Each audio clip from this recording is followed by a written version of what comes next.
The end result of this keyboard really took me by surprise with how much of a pleasure it was to type on. Hi, my name is Cottle, and I'm an amateur keyboard enthusiast that also enjoys filmmaking.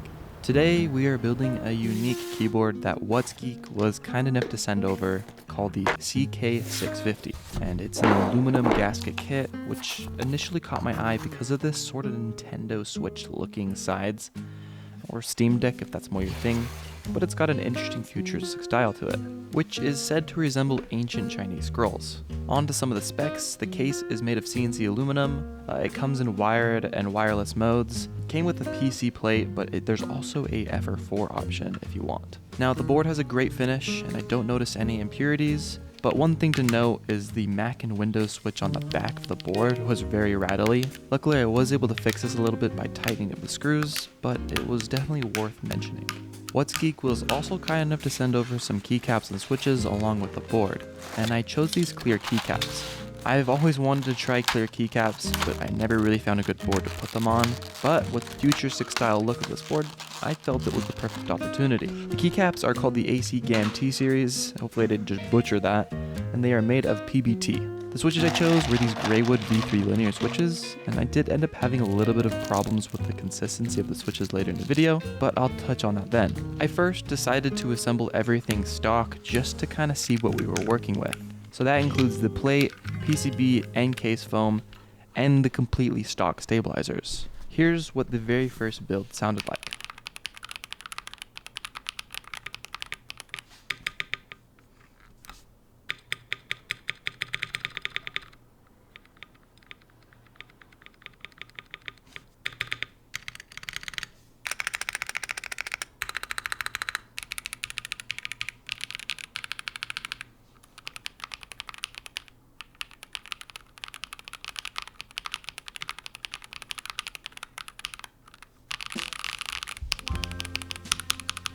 I think this actually sounds pretty good, aside from the extremely rattly stabilizers, but to be fair, the stabs are entirely stock and aren't pre-lubed in any way.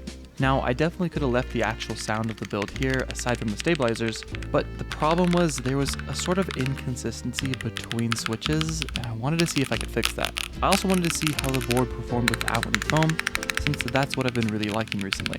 It also helps us to know if this is a foam board or not. Now for those of you that are curious, the foam changes the sound of the board, muting hollowness, but it also often gives a marble-like sound, and many people do enjoy this sound. There is a catch, and it's that the foam can cover up a lot of the special characteristic sounds that the case and switches make. Now this problem is the biggest with the cheapest keyboards because they often sound empty or dull without foam.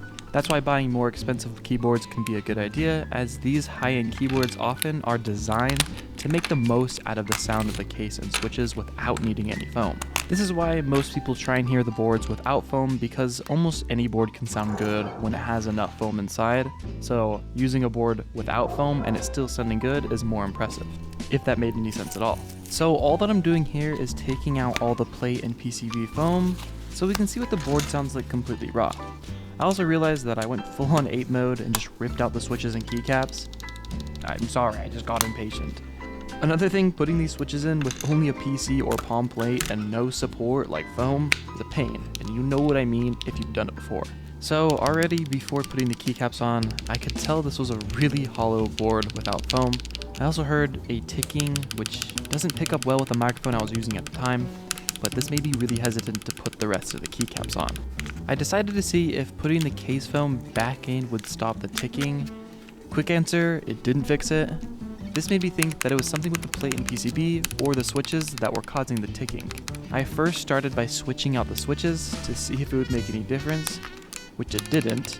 I even put on stabilizer keycaps just to hold the stabilizers down in case they were rattling. Even took them out to see if that would do anything. Nothing changed the ticking, it was still there, which means it was the plate and PCB that were the cause.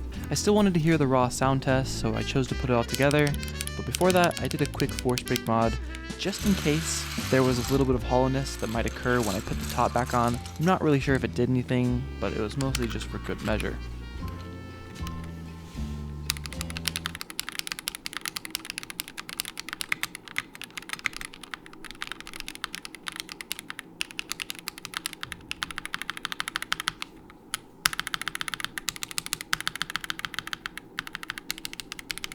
Here, it's quite easy to hear the inconsistency in the sound, and I believe the main factor of this is the plate and PCB, but the switches did add to this a little bit.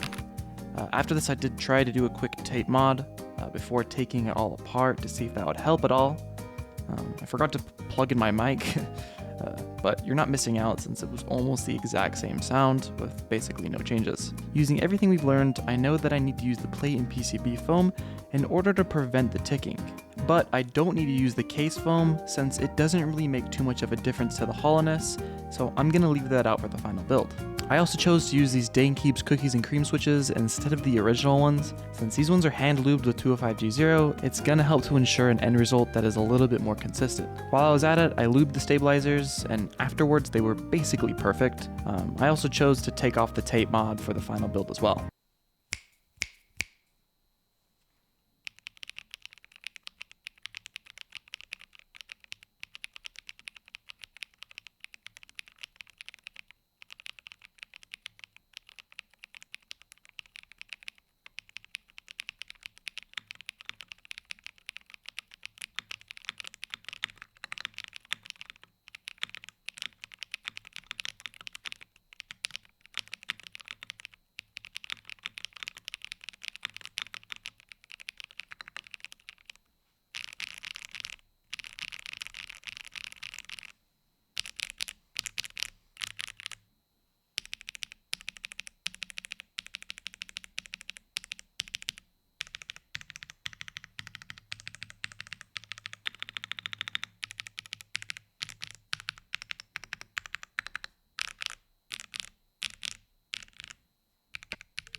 Overall, I'm really happy with how this board sounds and feels.